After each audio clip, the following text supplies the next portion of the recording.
Et bonjour à toutes et à tous les amis, j'espère que vous allez bien. On se retrouve mardi 16 janvier 2024 pour une nouvelle matinale trading, nouveau point de marché avec pas mal de choses à dire ce matin. Gros point technique, fondamental et macroéconomique sur les marchés crypto et les marchés traditionnels. On va parler aussi Launchpad, Binance, Stacking d'Atom et nouvelles crypto pépites. Tout ça dans cette vidéo. Juste avant de commencer, comme d'habitude, je vous invite à vous abonner si ce n'est pas encore déjà fait et à nous rejoindre dans le serveur Discord. Vous avez le lien en description, c'est là-bas que tout se passe. Allez, c'est parti, on va commencer tout de suite en rentrant dans le vif du sujet avec mon plan pour cette semaine sur le Bitcoin. C'est tout simplement de la hausse dans un premier temps avec pour objectif de revenir chercher des targets en direction des 45 000 dollars environ. Donc vous voyez ce matin je suis rentré en position, analyse sur du 15 minutes, setup de continuation haussière très très propre. L'objectif ici va être de venir combler le déséquilibre qui a été mis en place lors de la chute de vendredi. Donc on retrouve pas mal de FVG en une heure et surtout une très belle zone d'ordre à revenir chercher justement entre les 44 et les 45 000 dollars. Alors attention, je pense qu'il y a du mouvement en préparation. Ce mouvement, vous l'avez compris, je l'attends plutôt vers le haut, mais il va falloir quand même rester très très attentif à la situation actuelle, puisqu'on voit quand même l'open interest qui est en train de bien remonter depuis hier soir. Il y a de l'agitation du côté des fundings et aussi du côté du comportement spot qui est en train de repasser sur un delta neutre, là où encore on était dans un delta largement négatif il y a quelques heures. Donc je m'attends à un regain de la volatilité, notamment cet après-midi à partir de 15h30.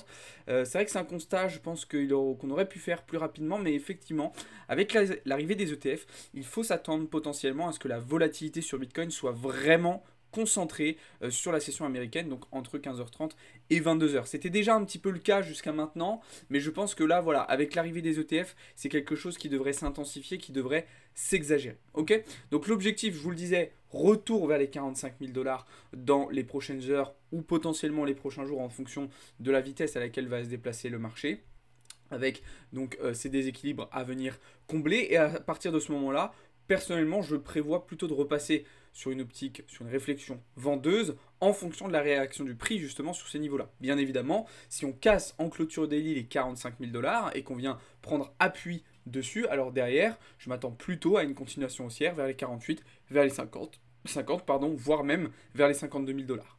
Mais c'est clairement pas le scénario que je privilégie, puisque pour moi, une fois qu'on aura rééquilibrer ce mouvement en revenant vers les 45 000 dollars, on devrait pouvoir se positionner à la vente avec des objectifs à 40, à 38 000 et voire même un petit peu plus bas, même si les 32 000 seront pour moi le niveau le plus bas pour potentiellement recharger, etc. Mais ça, on aura l'occasion d'en reparler un petit peu plus tard. En tout cas, toujours est-il que pour le moment, le scénario, c'est celui-ci. Donc nous sommes rentrés en position ce matin. Je vous ai partagé la position dans le Discord. J'ai pas encore pris de profit partiel. Je vais vraiment attendre qu'on vienne sur le Monday High pour sécuriser ma position avec un premier TP et un SL que je remonterai à BE. Je reste prudent quand même parce que vous voyez qu'ici, on a laissé un petit équal low, un petit peu de liquidité. Donc soyons prudents vis-à-vis de ça. Malgré ça, la configuration, le setup est quand même très très intéressant et très très pertinent. Du côté d'Ethereum, alors là, pas de changement, on est toujours dans une optique baissière à court terme pour repartir à l'achat ensuite, donc un petit peu différent de ce qu'on a actuellement sur BTC. L'objectif, c'est d'attendre un retour aux alentours justement des 2300 dollars pour Ether. Attention, c'est une première idée. Potentiellement, si on a un retracement qui est un petit peu plus fort, un petit peu plus rapide, on n'hésitera pas à mettre notre prix d'entrée plutôt sur la zone des polarités des 2100 dollars, sachant qu'il va falloir être très très attentif à la situation et au comportement de la paire Ethereum BTC qui nous a fait un magnifique rebond semaine dernière. Mais attention là à la configuration dans laquelle on est et bien évidemment on va rester aussi prudent quant à la situation autour de la dominance du Bitcoin qui elle par contre bien évidemment et tout à fait logiquement avait bien corrigé justement la semaine dernière. Donc pas mal d'incertitudes, pour le moment l'idée c'est celle-ci, je voulais partager là aussi dans le Discord. Maintenant attention, on va rester patient, on va attendre des confirmations pour envisager une prise de position. Un petit peu dans la continuité de ce setup sur Ethereum, eh bien je suis plutôt baissier personnellement sur ARB, d'accord, étant donné que je m'attends à un petit peu de retracement dans un premier temps sur Ether. On a été fill hier, hein, l'objectif c'était voilà, de venir chercher cette buy side, donc une belle zone de liquidité sur laquelle on a été rejeté parfaitement pour le moment. L'objectif étant de venir chercher cette grosse zone de liquidité. Vous voyez qu'on a un magnifique equal low là en direction des 1,40$. Donc ça fait quand même un joli petit trade.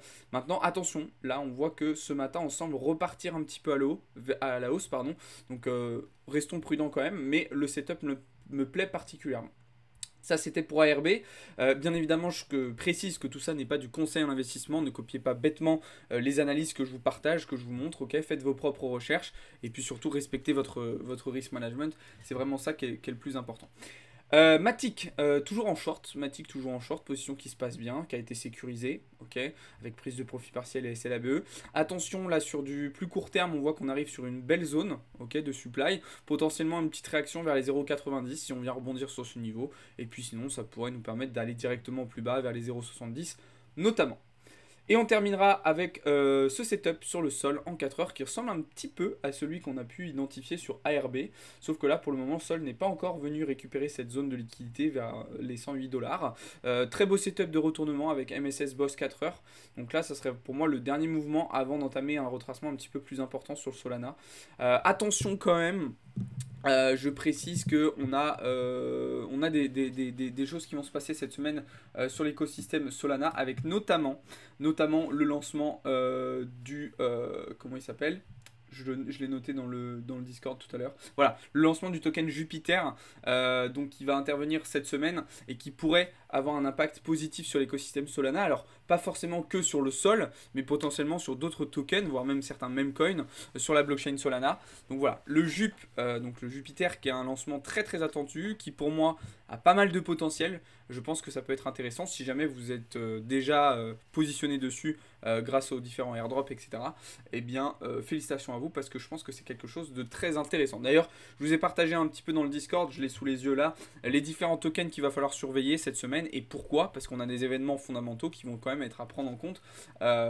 Notamment, justement, on parlait d'Ethereum tout à l'heure avec la situation autour des potentiels ETF spot Ethereum.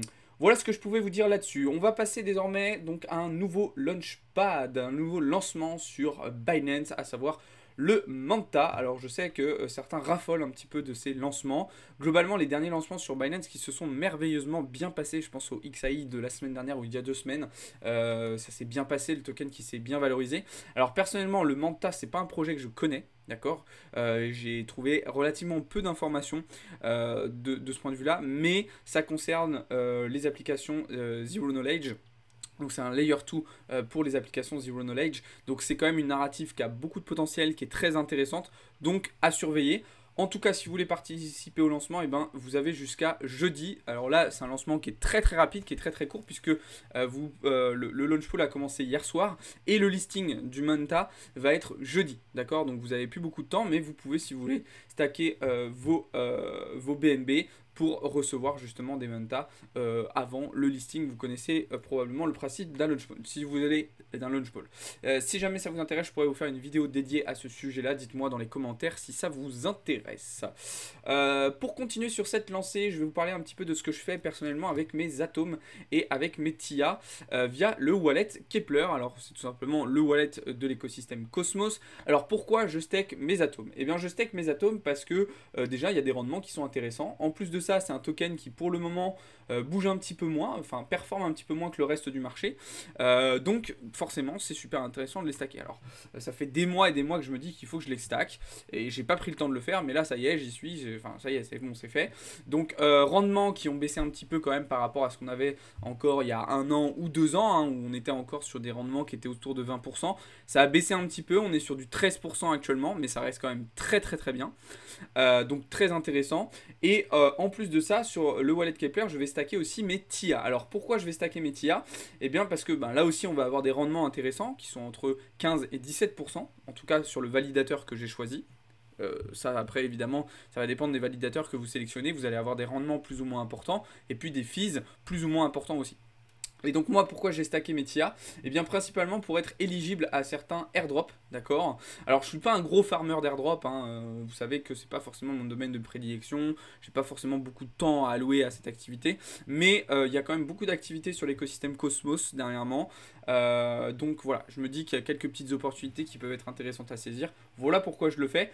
En plus de ça, on a un TIA qui performe bien, donc rappelez-vous, je vous en avais parlé il y a 2 semaines en vous disant que acheter du TIA sous les 15 $, ça pouvait être une bonne idée, parce qu'on allait probablement aller chercher rapidement les 20-22 dollars. Et ben regardez ce qui s'est passé, c'est exactement ça. On est venu target les 20 un petit peu au-dessus des 20 dollars. Donc c'est plutôt intéressant. Et selon moi, c'est un token quand même qui devrait continuer de se valoriser dans les prochains mois. Même si, attention, ça reste quand même quelque chose d'assez récent. On n'a pas forcément énormément de recul sur le projet, énormément de visibilité. Mais voilà, c'est quand même évidemment quelque chose qui est à surveiller. Et potentiellement qui peut être intéressant dans votre portefeuille. Là, je vous invite à faire vos propres recherches. Encore une fois, ce n'est pas du tout un conseil en investissement. Ok, et on va terminer avec le dernier sujet crypto qu'on va aborder aujourd'hui, c'est celui de CyberConnect. Alors c'est un des membres premium qui m'en a parlé hier soir dans le live Discord qu'on a fait. C'est un projet sur lequel du coup j'ai fait quelques recherches depuis hier soir et qui me plaît particulièrement. C'est une narrative relativement peu connue, un domaine assez innovant, puisque en gros ça va concerner tout ce qui va être tokenisation et sécurité donc sur les réseaux sociaux, donc un lien entre le Web3 et les réseaux sociaux très très pertinent. En plus de ça, c'est un projet qui a une tokenomics très intéressante selon moi. Alors évidemment, je vais continuer à faire des recherches dessus, mais il y a beaucoup de points positifs quand même sur ce projet-là. Donc je précise que c'est un token de gouvernance au sein de leur écosystème. Je vous invite, si vous le souhaitez, à aller lire leur white paper et à aller faire un petit tour aussi sur leur site internet où vous allez pouvoir retrouver énormément d'informations. En tout cas, personnellement, c'est un projet qui me plaît. Je vais continuer à faire des recherches dessus avant de me positionner, bien évidemment, mais c'est quand même quelque chose de très très intéressant. À savoir que ce genre de token, c'est des cryptos que vous pouvez retrouver sur Gate.io notamment. Gate.io, c'est un exchange que j'utilisais relativement peu il y a encore quelques mois, et plus ça va, plus j'utilise. Je le trouve très très intéressant, notamment pour pouvoir se positionner sur des cryptos un petit peu moins connus, des low cap. Là vous voyez par exemple, on a seulement 89 millions de capitalisation boursière. Donc Gate.io, c'est une plateforme qui vraiment me plaît bien de ce point de vue là, où on va pouvoir retrouver plein de cryptos qui ne sont pas forcément listés sur des gros exchanges comme Binance, comme Bybit ou encore comme BitGet. Donc voilà, là aussi pas un conseil en investissement, mais je vous tenais à vous en parler. Attention, le petit point à surveiller, c'est le fait qu'on a seulement 11% de la tokenomics de la supply qui est déployée. Donc ça, c'est un truc à surveiller. Attention à comment vont être répartis les tokens. Mais voilà, dites-moi si jamais il y en a qui connaissaient ce projet dans les commentaires. Dites-moi ce que vous en pensez. Moi je vais continuer à faire des recherches dessus et si jamais vous avez d'autres tokens comme ça à me proposer, d'autres idées que vous voulez que je regarde, ben n'hésitez pas à me les partager parce que ça peut être intéressant. Donc voilà, ok. Voilà ce que je pouvais vous dire ce matin sur le marché crypto, les amis. On va pouvoir désormais basculer du côté des marchés financiers traditionnels, à commencer par le dollar qui repart à la hausse depuis hier soir. Donc ça faisait à peu près 2 semaines qu'on était dans une forme de range, assez peu de volatilité sur le cours du DXY. Et puis là, depuis cette nuit, depuis le début de la session asiatique, grosse remontée de ce dernier, exactement comme on l'avait prévu. Ça fait des semaines qu'on attend ça. Je vous disais que tant qu'on restait au-dessus des 102 points, on restait haussier. Et là, naturellement, le dollar qui va aller chercher les targets qu'on avait identifiés en direction des 103, des 104 et pourquoi pas des 105 points. Naturellement, ça nous convient parfaitement puisque ça va nous permettre d'exagérer la pression vendeuse, notamment sur les indices américains, mais aussi sur les indices européens et globalement sur les actifs à risque. Juste avant de rentrer dans le détail du côté des indices, petit point sur le calendrier macro de la journée. Donc ce matin, on avait déjà eu pas mal de chiffres concernant le marché de l'emploi au Royaume-Uni, donc avec un taux de chômage qui se maintient à 4,2%, contrairement aux estimations qui attendaient un petit rebond du taux de chômage à 4,3%. Et puis on a eu les chiffres de l'inflation en Allemagne qui n'ont pas été bons puisque l'inflation rebondit quand même assez fortement en passant de 3,2 à 3,7% sur le mois de décembre. Tout à l'heure, en fin de matinée, on aura l'indice ZEW en Allemagne et sur l'ensemble de l'Union européenne, donc qui est un indicateur du sentiment économique. Là aussi, ça devrait baisser. Donc là aussi, ça nous conforte dans nos positions vendeuses sur les indices européens. J'y viens. Justement, ouverture baissière des marchés européens ce matin. Regardez le CAC ici, le DAX ici ou encore le FTSE. Qui ont continué de corriger. Ça tombe bien, on est sur ces trois actifs en position vendeuse. Et alors notamment sur le FTSE, rappelez-vous, vendredi on avait fait un renforcement de position ici sur ce retest. Et donc ce matin on a atteint la sell side qui était notre premier gros TP. Donc là position déjà sécurisée avec grosse prise de profit ce matin et un SL remonté à BE. Pour le DAX et le CAC, c'est pareil, on est vendeur, on patiente, on attend que les targets, qu'on aille chercher nos targets, mais ça se passe quand même plutôt bien et je suis de plus en plus confiant au vu de la situation actuelle quant à la réussite de ces prises de position, puisqu'on a quand même des indicateurs macroéconomiques qui viennent confirmer tout ça, avec une inflation qui rebondit, un sentiment économique qui, lui, au contraire, diminue, d'accord. Tout ça, ça va être des choses qui vont aller dans notre sens, justement, et qui vont à l'encontre de ce que les marchés avaient anticipé pour ce début 2024, je vous le rappelle, avec notamment des baisses de taux d'intérêt directeur de la part de la Banque Centrale Européenne. Mais ça, on en a déjà parlé plein de fois. Cet après-midi, pas de grosse data selon moi. À la limite, si vous voulez, l'inflation au Canada pour ceux qui traitent le forex sur les paires 4 qui pourraient être à surveiller, mais pas de grosse data. Attention quand même, c'était férié hier aux US, donc en gros l'ouverture ça va être aujourd'hui, le début de la semaine, donc peut-être un petit peu plus de volatilité. Mais c'est pareil, du côté des US, ça se passe bien avec notre trade sur le Nasdaq qui repasse dans le vert. Là aussi une pression vendeuse qui devrait se maintenir sur les indices américains, même s'il reste quand même pour le moment beaucoup plus résilient, beaucoup plus costaud que les indices européens, notamment dû à certains secteur, je pense celui notamment de la SEC. Mais attention, voilà, on a un rebond du dollar, je vous l'ai expliqué, on a le taux à 10 ans aussi qui est en train de rattaquer les 4% et potentiellement qui devrait les repasser dans la journée. Tout ça va vraiment apporter une grosse pression vendeuse sur ces actifs risqués, donc tout ça va être à surveiller attentivement. Et puis bien évidemment, vu qu'on a un dollar qui monte, on a aussi, et bien tout naturellement, le gold qui retrace. Alors là, j'étais pas du tout en position sur le gold, on avait TP la semaine dernière ce trade. On va voir un petit peu comment il va se comporter sur la journée et potentiellement reprendre des positions. Je vous tiendrai au courant. Pour ce qui est du pétrole, on est toujours vendeur. La position a été sécurisée avec prise de profit partiel et SL remontée à BE. Comme je vous l'ai expliqué dimanche soir, il faut vraiment se préparer à switch de positionnement, à switch de réflexion très très rapidement dans la semaine sur le pétrole pour potentiellement très vite repasser acheteur. Donc ça c'est pareil. Je vous tiendrai au courant dans la semaine de différentes prises de position qu'on aura, de la gestion et du management de nos positions de manière active qu'on va mettre en place, et tout ça je vous tiendrai au courant bien évidemment comme d'habitude dans le serveur Discord. Ce matin en lien avec tout ça, naturellement on a le VIX qui repart un petit peu à la hausse, augmentation du stress et de la volatilité sur les marchés, c'est exactement ce qu'on veut, c'est ce qui nous convient et c'est ce qui va dans notre sens, donc bien évidemment on ne va pas se plaindre. Voilà les amis ce que je pouvais vous dire aussi du côté des marchés traditionnels. Globalement vous l'avez compris, on reste dans nos idées, on suit nos grandes lignes directrices et on insiste là où il faut, on réduit la voilure là où il faut, on n'hésite pas à prendre des profits quand on le peut et non pas quand on le doit, parce que ça c'est jamais la bonne chose à faire. Et voilà, cet après-midi on se retrouve à partir de 15h15 pour la session trading du jour dans le serveur Discord, et puis ce soir cours de trading à partir de 20h là aussi dans le serveur Discord comme d'habitude. Si vous avez des questions, des remarques ou quoi que ce soit, n'hésitez surtout pas à les faire dans les commentaires. Merci à tous ceux qui m'ont regardé, merci à tous ceux qui m'ont écouté. N'hésitez pas aussi à vous abonner et à nous rejoindre dans le serveur Discord, très très important les amis, c'est là-bas que tout se passe. Vous avez comme d'habitude le lien dans la description. Je vous souhaite à toutes et à tous une très très bonne journée, une très très bonne semaine. Ciao tout le monde, c'était Alex pour Blockchain Capital.